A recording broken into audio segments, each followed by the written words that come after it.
And welcome back to the Mountain Morning Show. It's Thursday, and Thursday's always a good day because we're closer to the weekend.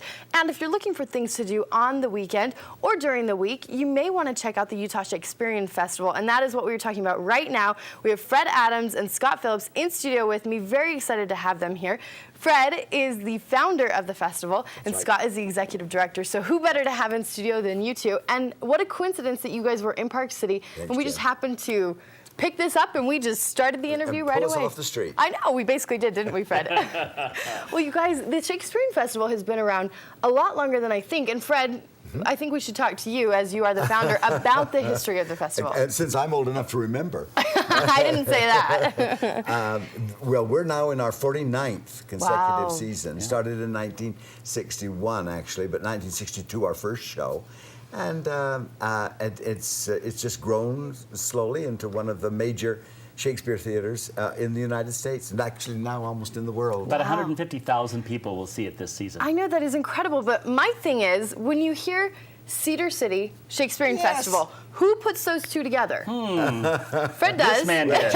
Now, I have to tell you, back almost 50 years ago, well, 50 years ago, Cedar City, which had been built on two industries, mining, iron mining, and tourism. Okay. And that year, Governor Clyde announced that they were building a new freeway, I-15, and it was going to bypass us. It was going to go along the Nevada border. Panic. That would be our tourism. Then the mines closed, and 700 families had to leave Cedar City because the iron mines closed. The ore is still there, but Japanese steel was so much cheaper. So panic-stricken, I went to the city fathers and said, well, what would you think if we had a Shakespeare festival to pull people off the freeway? Well, it went over like a pregnant pole vaulter. And so we decided to do it without them, and we did it and had a great time. And you probably started out with how many people coming? Oh, almost 50 years ago. 3,000, a little over 3,000 And now you've But it was all volunteers. No one was paid. Everything was volunteer. Everything was volunteer that first year. He had a $1,000 budget to produce the festival on that first year. And we made $3,000 that summer, so we had $2,000. Hey, so you were doing pretty good. Pretty good deal. Well, let's talk about, I mean, now that it's come so 49 years far, later.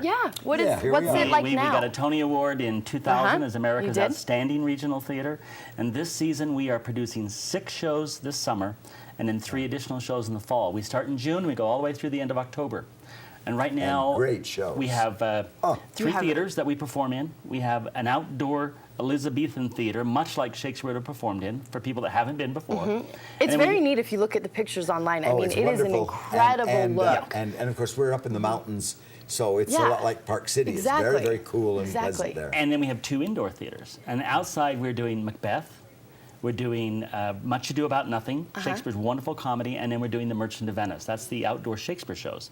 Then indoors right now, we're doing a world premiere musical. First time they've seen it anywhere in the world, based on Charles Dickens' Great Expectations. Do you know, I saw that on there, but I didn't know it was the first time. Yep, world premiere. This is world premiere. Really? And then we're doing a very funny farce based on Alfred Hitchcock's The 39 Steps. And it's just a spoof of all of the old black and white detective stories of the 1930s and 40s. Oh, it's wonderful. But you've got, I mean, you're naming some of these, and if you hear Utah Shakespeare Festival, people are going to go, I don't know if I love Shakespeare, I don't know if I want to go, but you're talking about this lineup. And then we're doing Jane Austen's Pride and Prejudice. So we have a huge lineup. And that's for you. I know. That's for you. It is. You know me, Fred, don't you? And the thing that people need to know about us is we are a festival. We have nightly green shows. We have costume seminars, acting seminars. We have childcare. We will watch your children in a safe state licensed facility right across the street. That is so nice. Because we don't allow children under the age of 6 in the theaters, but we don't want to stop parents from having the opportunity to come to the festival. And then for people who are a little afraid of Shakespeare, they don't have to do the Shakespeare plays. They can do the Jane Austen and the Alfred Hitchcock. But if they do, we have a 15 to 20 minute session just before the play for those who want it. That will orient them on the play and say, look, watch for this. This is the plot. Which would This is how it help. goes.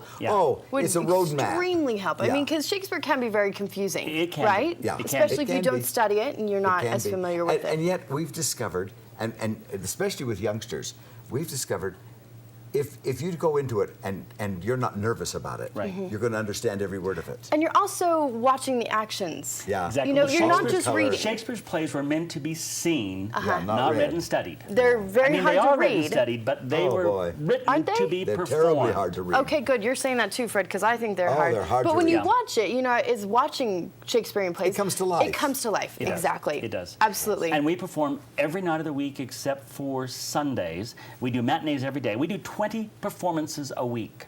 Holy cow, where's matinee your, evening, where's matinee your evening. cast coming from and the They crew? come from New York, and Dallas, Chicago, Oh, this is- New this is- Orleans. They come from all over the United All over the States. place. Yeah. We have a company of about 300 seasonal employees. Do you really? And we have plenty of tickets available. So Tickets call our ticket available. office But- or go online. They can order them online 24/7. But just as a little side note, audience members are going, "Oh my heavens!" when all of a sudden they see Miss Havisham in Great Expectations, and she was the star of ER for years. You're gonna, and they're years. just going to be so excited. And I mean, and they go, "Wait a minute, we know her. How do we know her?" And it's that kind of fun recognition. Then you see her the next night Right. in Pride and Prejudice, where she Because plays it's a Mrs. repertory Bennett. theater company. It's They rep. play more than one role. So they play Oh, multiple okay. roles, and they in several plays. What do some of these, you know, the people that are coming from New York, New Orleans, all over the world, I mean, the country Yeah. essentially, to come here and live in Cedar City Well, for first, the summer? It's What do very they much. think? It's very much like so many of your guests that Probably. come into Park City and they go, "My heavens, I've never seen mountains. I've never had this altitude." You know, it's the same situation. Very often we the have. reaction is, "Where am I and what Where am I am going to What do?" am I doing? But here? after about 2 or 3 weeks, they've grown to love it. They love Yes, the they do. outdoors. They love the beautiful blue skies and the mountains, and they There's can so hike. much to do. Yeah, Zion, Bryce, Kolob, See, the we're within Grand Canyon. we're within hiking, or within driving Exactly. distance of some of the best hiking in the world. All Well- those beautiful red rocks. And you know, you guys, I mean, it's already been going on and it's Yeah. going to continue for a while. Talk about a great little vacation getaway. I mean, most of your audience, I'm assuming, comes from Utah. They do. They Okay. still come from Utah. I'm sure you mostly get some from from a lot of Las Nevada, Vegas, California. a lot of Las Vegas, a lot of Anaheim, California, Arizona. Phoenix, Good. and Colorado. But it is a great getaway vacation for It 2 or is. 3 days. You Yeah. can see, we've structured it so you can see all 6 shows in 3 days. Wow, Any 3 days, really? you see all 6. Oh, that's fantastic. If you wanted to. If you wanted to, Yeah, but I I mean, bet if you you a want lot of OD people on do. theater. They do. A lot of people do. And then we have morning seminars where we discuss the play they saw the night before. It's free. It's out of doors in the pine trees. You can bring your cup of coffee or your juice or whatever and just talk to somebody about the show and what you liked, what you didn't like.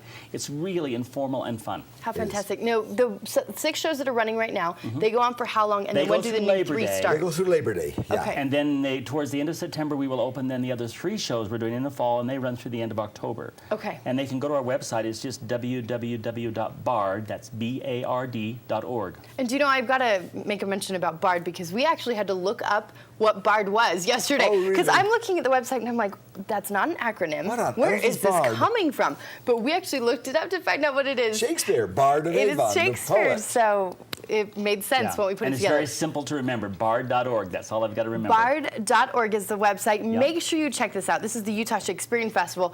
Like they said, it is world renowned. I mean, and it just continues to grow, expecting about 150,000 people to come and visit. You can be one of them. Make the drive down to Cedar City. It's what, about 3-4 hours? 3.5 hours from here. 3.5 hours, not a bad getaway. Go downstate, enjoy a little bit different scenery than up Yeah. here in Park City. Oh, yeah. You Nice. start getting into the Red Rocks just You a do, little you do. bit. You get and- the Red Rocks, and you get a whole series of national parks. Absolutely. Well, Fred, Scott, you guys are absolutely wonderful. Thank we you. appreciate you coming up, and we're so excited and look forward to the festival. Thank you Come so down. much. We have more coming up on the Mountain Morning Show. Weather and trivia, it's next. Stay tuned if you want to pick up some tickets to somewhere. We'll tell you where it is right after this.